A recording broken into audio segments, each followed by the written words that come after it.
Sarah. C'est une femme comme beaucoup d'entre nous. Elle a 30 ans passés, 2 enfants, et une vie simple. Une vie qu'elle essaie de tenir droite, malgré le poids qu'elle porte au fond d'elle. Personne ne voit vraiment ce qu'elle traverse. Personne ne devine la fatigue qui s'accumule derrière son sourire. Chaque matin, elle se lève avant que le soleil ne se montre. Elle prépare à manger, doucement, pour ses enfants. Elle les réveille en douceur, cache ses cernes avec un sourire, même si son corps réclame du repos. Elle s'efforce de leur offrir un début de journée normal, parce qu'ils ont besoin d'elle. Parce qu'elle se rappelle qu'elle est leur maman, leur repère. Puis vient le moment de partir au travail. Sarah travaille dans un petit commerce du centre-ville. Un endroit modeste, mais où elle croise du monde. Elle accueille les clients avec un sourire poli, répond aux questions, donne un coup de main. Elle rit parfois, pour ne pas laisser paraître sa lassitude. Mais à l'intérieur, c'est un autre combat. Un poids qu'elle ne peut pas mettre en mots. Pendant la pause, elle s'isole un instant aux toilettes. Elle regarde son reflet dans le miroir, et parfois, elle laisse tomber quelques larmes, loin des regards. Ces instants de solitude sont son secret. Quand elle retourne au comptoir, elle remet son masque. Celui d'une femme forte, celle qu'on attend. Le soir, quand la maison retrouve son silence, la fatigue devient lourde. Très lourde. Les pensées noires s'invitent, sournoises, silencieuses. Elle se demande si tout ce qu'elle fait a un sens. Si son combat vaut la peine. Elle prie. Souvent. Mais les réponses tardent à venir. Et dans ce silence, parfois, elle se sent seule. Oubliée. Même par Dieu. Dans la nuit, elle se parle à voix basse. Comme pour se rassurer. Elle cherche une lumière, un signe, une main tendue. Mais rien ne vient. Alors elle attend. Sarah attend que son histoire change. Que quelqu'un entende ses silences. Que la foi puisse encore sauver. Sarah n'a pas toujours eu cette lourdeur au cœur. Il fut un temps où elle croyait que tout allait s'arranger. Elle a grandi dans une petite ville, entourée de sa famille. Des parents aimants, des rêves plein la tête. Mais la vie a ce drôle de pouvoir, elle nous donne, et puis parfois, elle reprend. Il y a eu cette séparation difficile. Le père de ses enfants est parti, laissant derrière lui un vide immense. Le poids des factures, des responsabilités, de la solitude, tout s'est accumulé. Les journées sont devenues des montagnes à gravir, sans repos. Au travail, la pression ne faiblit pas. Les clients attendent. Les collègues jugent. Elle doit faire bonne figure. À la maison, les enfants comptent sur elle. Ils sont sa lumière, mais aussi une source d'angoisse. Comment leur offrir un avenir meilleur? Les nuits sont courtes, souvent sans sommeil. Elle tourne et retourne ces questions dans sa tête, sans trouver de réponse. Et malgré tout, Sarah continue de prier. Elle cherche la paix dans ces instants volés. Mais parfois, la foi semble bien lointaine. Comme un mirage qu'on ne peut atteindre. Elle se demande, pourquoi moi? Pourquoi ce poids si lourd à porter? Elle se sent écrasée, invisible, fatiguée de lutter seule. Ses mots intérieurs se répètent en boucle, lourds de douleur et d'incertitude. Cette nuit-là, Sarah est rentrée plus tôt que d'habitude. Mais au fond, elle savait déjà qu'elle ne voulait pas vraiment rentrer. Elle a posé son sac à l'entrée, sans allumer toutes les lumières. La maison était silencieuse. Ses enfants dormaient déjà. Elle est restée là, debout quelques secondes, à regarder le vide, comme si elle cherchait une raison de rester debout. Puis elle a sorti une feuille, un vieux stylo au fond d'un tiroir. Elle s'est assise à la table. Et elle a commencé à écrire. Pas un poème, pas une lettre bien structurée, juste des mots jetés sur la page, comme un trop-plein qu'elle ne pouvait plus garder en elle. Je suis fatiguée. Je me sens invisible. Je n'y arrive plus. Ses mains tremblaient légèrement. Elle s'arrêtait parfois, pour essuyer ses larmes. Et puis elle reprenait. Elle n'a pas écrit pour se faire plaindre. Elle a écrit pour se libérer. Comme une dernière parole, une sorte d'au revoir qu'elle ne dirait à personne. Puis elle est sortie discrètement. Elle a refermé la porte doucement, pour ne pas réveiller les enfants. Elle a marché dans la nuit. Il faisait frais, le ciel était vide d'étoiles. Elle est arrivée près d'un petit pont, un endroit qu'elle connaissait bien. Elle y venait parfois pour réfléchir. Mais ce soir, ce n'était pas pour réfléchir. C'était pour en finir. Elle s'est approchée lentement du bord. Le bruit de l'eau en dessous était calme. Trop calme. Elle a regardé en bas. Elle a pensé à tout ce qu'elle voulait fuir.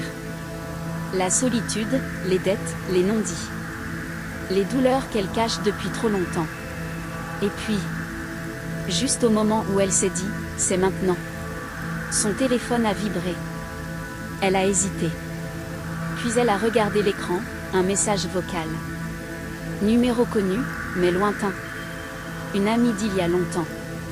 Elle a mis les écouteurs, machinalement. Elle a appuyé sur lecture. Salut Sarah, je sais pas si tu utilises encore ce numéro. Je passais dans ton ancien quartier tout à l'heure et j'ai pensé à toi. C'est bête, hein. Mais j'ai senti que je devais t'envoyer un petit mot. Je voulais juste te dire. Je sais pas ce que tu traverses, mais, tiens bon. Parfois on croit que c'est fini. Mais c'est juste un détour. Bon, voilà. Je t'embrasse. Prends soin de toi. C'était tout. Pas une grande prière. Pas une vision. Juste une voix, humaine, simple, presque banale. Mais pour Sarah, ce n'était pas rien. Son cœur s'est serré, puis relâché. Les larmes ont coulé sans qu'elle puisse les arrêter. Elle s'est mise à genoux, là, sur le trottoir. En plein milieu de la nuit. Elle a murmuré. Seigneur. Tu étais là. Même ici. Ce soir-là, quelque chose s'est brisé en Sarah, mais quelque chose s'est aussi ouvert. Pas une explosion. Pas un miracle spectaculaire. Juste une paix, étrange. Douce. Nouvelle. Elle est rentrée chez elle lentement, les yeux encore humides, le cœur encore lourd, mais un peu moins vide. Ses enfants dormaient toujours. Rien n'avait changé dans la maison. Mais en elle, tout avait commencé à changer. Le lendemain matin, elle s'est levée avec la même fatigue, mais avec une prière au bord des lèvres. Ce n'était pas une grande prière. Pas un discours. Juste, Seigneur, je suis encore là, aide-moi. Elle a recommencé à parler à Dieu. Tout doucement. Un mot par jour. Elle n'a pas tout réglé. Les factures sont encore là. Le travail est toujours aussi dur. Mais elle n'est plus seule dans sa tempête. Elle ne cache plus ses larmes à Dieu. Elle les lui offre. Et chaque jour, elle sent comme une main invisible posée sur son épaule. Petit à petit, elle a recommencé à lire la Bible. Pas pour cocher une case, mais pour entendre quelque chose. Et un matin, elle est tombée sur ce verset, « Je t'ai aimé d'un amour éternel, c'est pourquoi je te conserve ma bonté. » Jérémie 31, 3. Elle a relu cette phrase 10 fois. Elle l'a écrite dans son carnet. Elle l'a gardée dans son cœur. Ce verset, c'était pour elle. Pour Sarah. Pour toutes les Sarah du monde. Elle a aussi recommencé à aller à l'église avec un cœur différent. Pas pour faire semblant. Pas pour être forte. Mais pour être vraie. Elle ne cache plus sa fragilité. Elle la présente à Dieu. Et c'est dans cette faiblesse qu'elle commence à puiser sa force. Aujourd'hui encore, Sarah vit des épreuves. Mais elle sait qu'il y a une main qui ne l'a jamais lâchée. Elle sait que Dieu l'a retenue au bord du vide, et que si elle est encore là, c'est que son histoire n'est pas terminée. Et si tu entends cette histoire aujourd'hui, peut-être que toi aussi tu as été au bord. Peut-être que tu portes un poids que personne ne voit. Mais tu es encore là. Et c'est déjà un miracle. Alors laisse Dieu écrire la suite avec toi. Il ne t'a jamais oublié. Seigneur, je suis là. Fatiguée. Vidée. Pleine de pensées qui tournent en rond. Parfois je souris, mais à l'intérieur, je tombe. Je ne sais même pas comment te parler. Mais je sais que tu m'écoutes. Et ça, c'est déjà un miracle. Il y a des jours où je me sens tellement seule. Même entourée. Comme si personne ne voyait ce que je porte. Comme si j'étais transparente.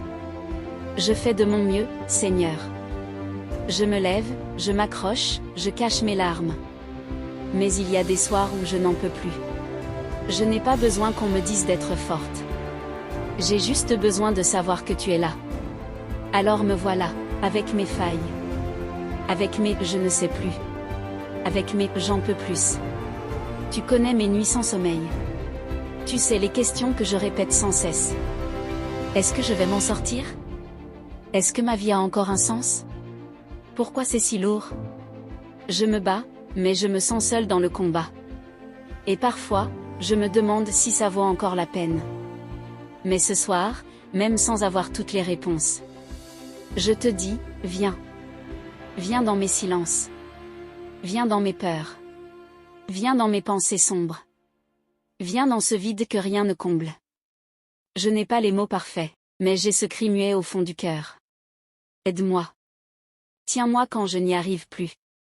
Parle-moi quand je n'ai plus la force de prier. Rappelle-moi que je compte pour toi, même quand je doute de tout.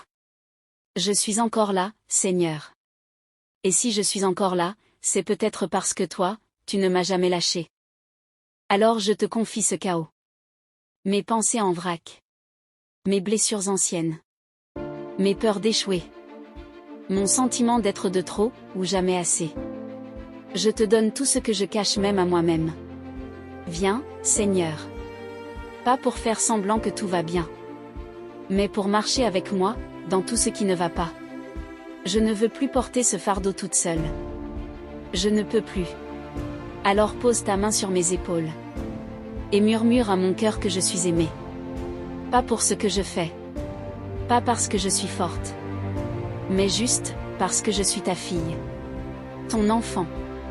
Je ne veux plus faire semblant devant toi, je veux être vraie. Et si ma prière, ce soir, c'est juste des larmes, reçois-les comme un chant. Comme un cri vers toi. Remplis-moi d'une paix que rien n'explique. D'un courage que je ne possède pas. D'un amour que je ne mérite pas, mais dont j'ai tellement besoin. Et demain, si je me réveille encore fatiguée, donne-moi juste la force de faire un pas. Un seul. Et dis-moi, dans le silence, que je ne suis pas seule. Je te confie mon histoire. Même celle que j'ai honte de raconter. Même celle que je ne comprends pas fait en quelque chose, Seigneur. Ne laisse pas ma douleur être inutile, tu m'as gardé jusque-là. Tu m'as empêché de sombrer. Alors je te donne tout. Ce que je suis.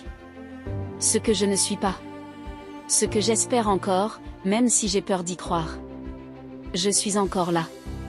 Et tant que je suis là, c'est que tu peux encore écrire la suite. Amen. Maintenant que tu as été témoin de ce miracle de Jésus, prions ensemble. Répète avec moi, Seigneur, toi qui changes les larmes en source de vie, toi qui écris l'espérance au milieu du chaos, viens aujourd'hui visiter mon cœur. Donne-moi la force de croire encore, même quand tout semble fermé. Ouvre devant moi les portes qu'aucun homme ne peut fermer. Accorde-moi ta grâce, ton intelligence, et l'audace de réussir, là où j'ai souvent douté. Suscite des miracles là où je ne voyais que des murs. Parle à ma destinée comme tu as parlé aux étoiles. Fais de mon désert une terre promise. Brise les chaînes invisibles, libère mon esprit du doute, de l'échec et de la peur. Répands sur moi ta faveur divine, celle qui dépasse toute logique humaine. Fais de moi un témoignage vivant de ta fidélité. Utilise ma vie pour ta gloire. Et maintenant, je te prie avec foi, notre Père, qui es aux cieux, que ton nom soit sanctifié, que ton règne vienne, que ta volonté soit faite sur la terre comme au ciel. Donne-nous aujourd'hui notre pain de ce jour. Pardonne-moi mes offenses, comme je pardonne aussi à ceux qui m'ont offensé. Et ne me laisse pas entrer en tentation, mais délivre-moi du mal. Car c'est à toi qu'appartiennent le règne, la puissance et la gloire, pour les siècles des siècles. Amen. N'oublie pas de regarder d'autres histoires inspirantes sur ma chaîne pour renforcer ta relation avec Dieu tous les jours. Abonne-toi et partage cette histoire avec tes proches.